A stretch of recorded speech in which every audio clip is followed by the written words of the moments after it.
Hello and welcome fellow subscribers and other racing fans.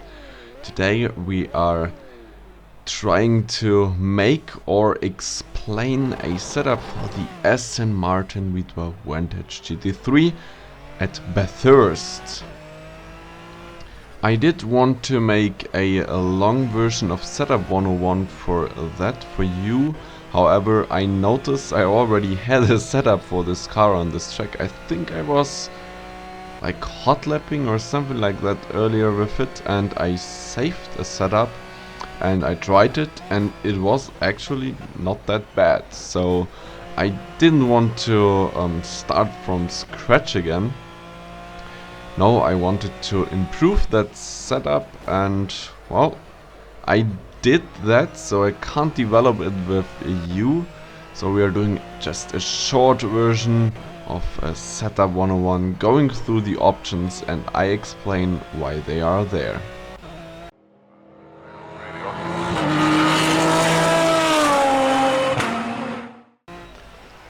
Okay, so how do we start that?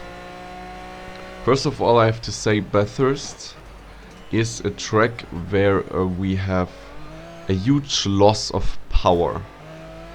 We only got like 460 horsepower on this track, which is a 50 horsepower less than on sea level, or even more. I don't even remember.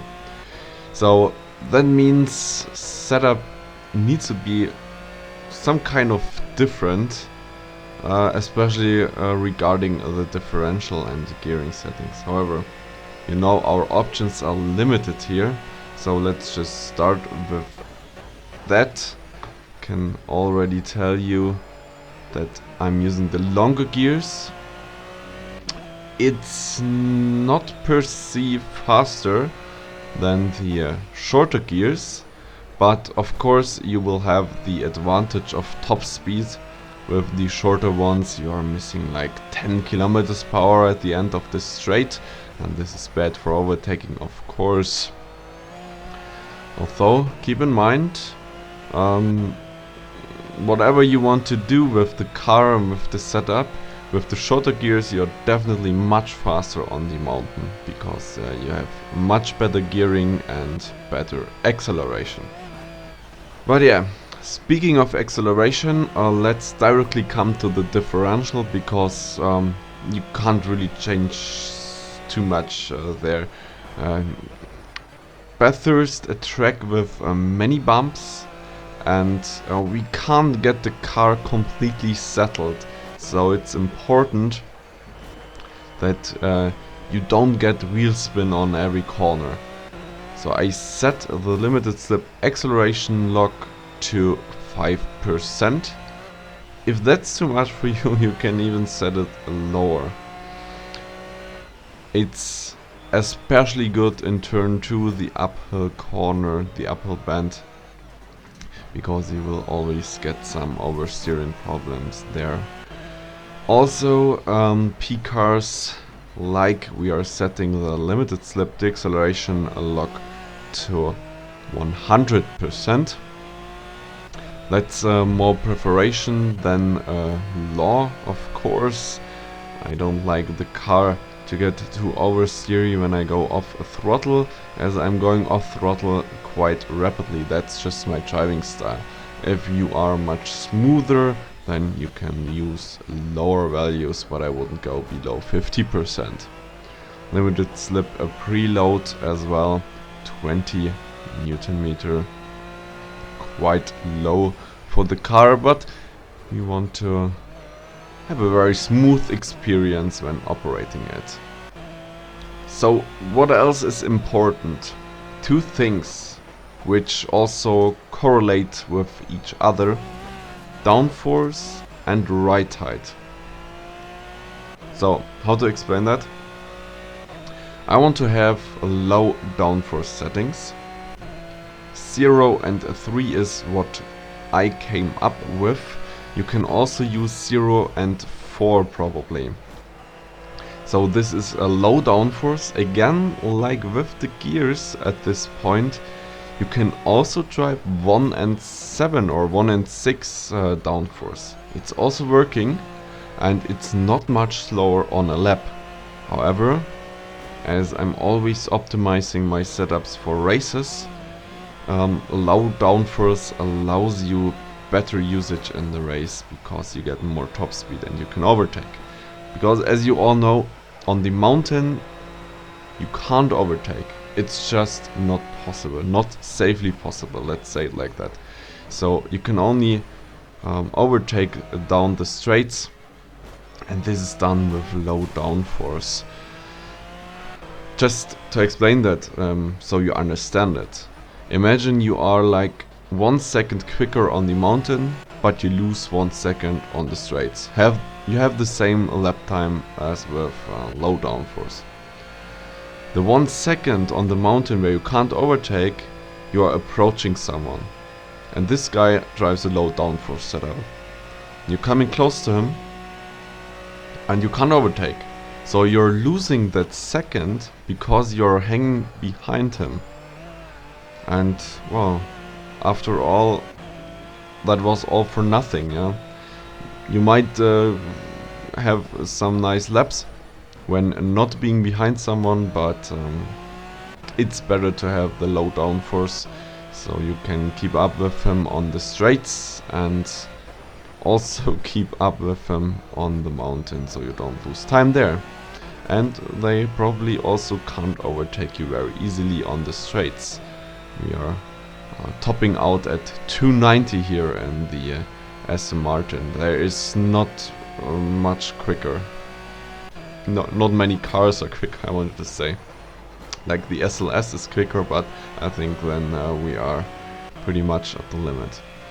Okay, so downforce explained, 0 and 3. Now, what's up with the right height? The higher the downforce, the higher right height you also might need, and this depends on the bumps on the road. So there are two correlations. More bumps means more right height, and more downforce also means more right height, because you don't want to have the car buttoning out too much.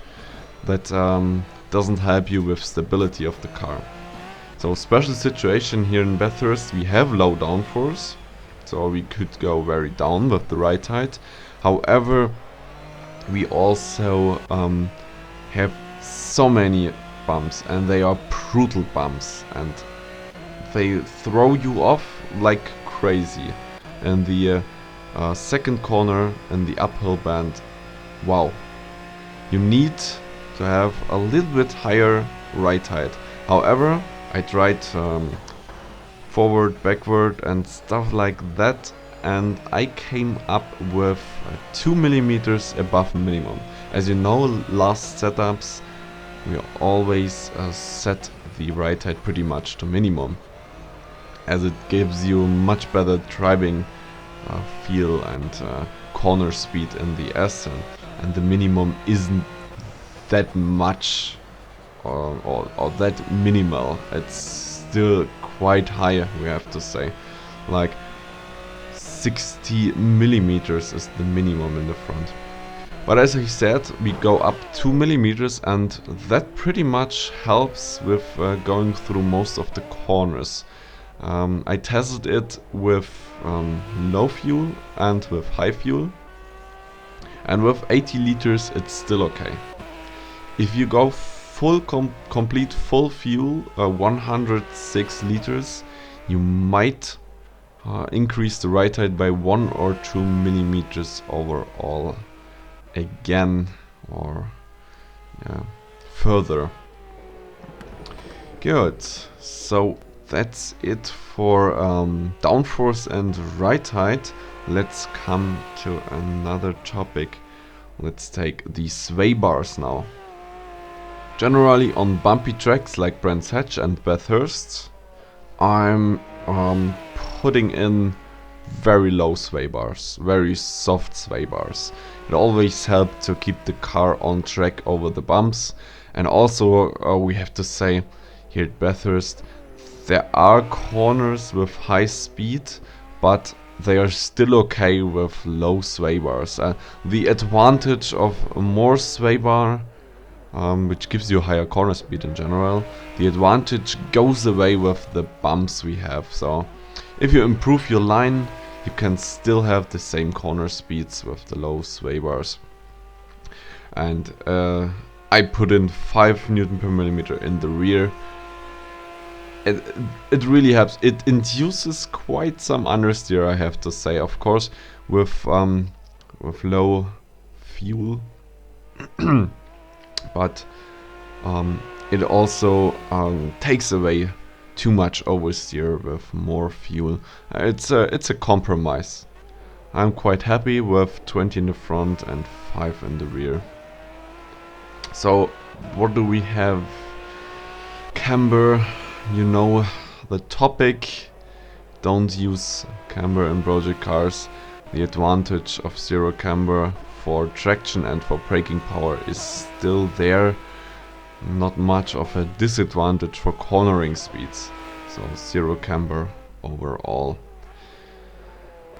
Soft springs. I'm usually bound to recommend maybe stiffer springs on bumpy tracks, but here at Bathurst it felt like it's better to use the softer springs. It just feels better. I can't really explain it, but the car has more mechanical grip, although I recommended it otherwise on other tracks. But here we use a very soft, in fact softest spring rate in the rear, and 280 in the front, so it's equal front and rear. Also I put in the default bump stops. I tried it with lower bump stops. It doesn't really make a difference here at Bathurst, it seems, because the car is buttoning out anyway if it is buttoning out.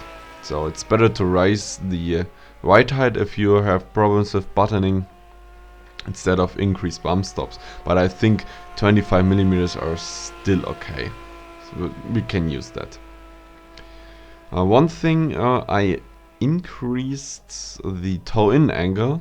So as you know, it's always a negative toe-in on those GT3 cars, as that gives you better turn-in abilities, as the wheels are a little bit to the outside already.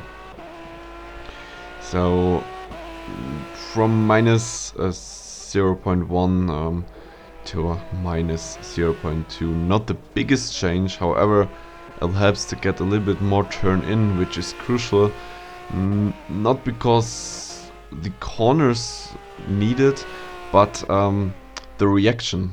Maybe that's a thing which is just me, but having walls on the left and on the right makes something psychological. You might not turn in early enough because you fear you will hit the wall then on the inside.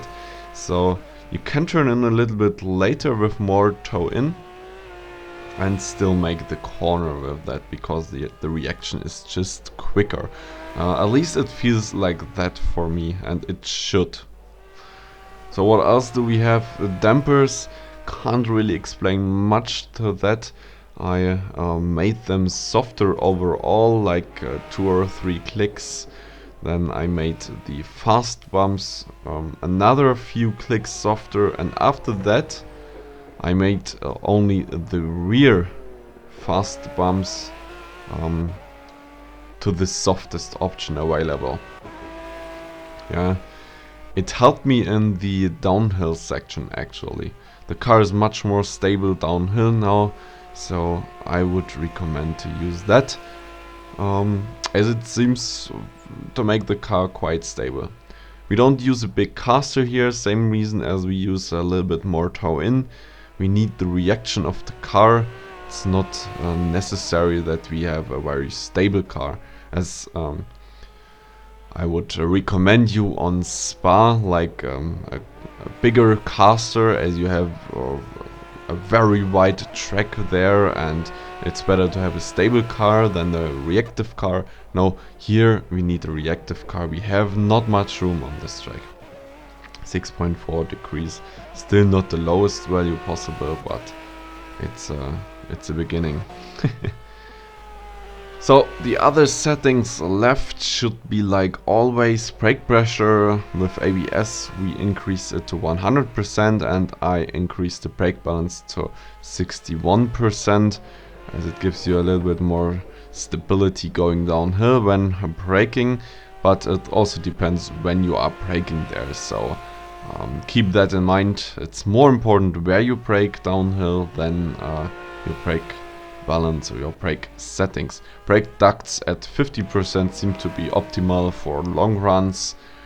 For time trial you might want to have less brake ducts to have hotter brakes on the first lap.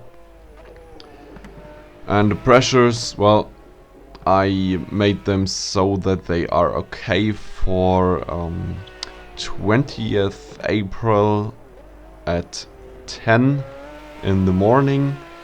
So if you're driving on another date at another time, you might want to change them. Last but not least, force feedback. I made quite some changes there, as for some reason with the setup and on this track the force feedback was very stiff and very strong, so I decreased the value quite a bit. So you might need that as well in combination with the setup. Can't say for sure. Okay, so anything else we missed? I don't think so. Everything else should be like we set it every time. So watch my other setup 101s. If there are still questions left, I'm probably have set something to the other settings in the previous episodes. Okay, so thank you very much for watching this one and see you next time. Bye bye.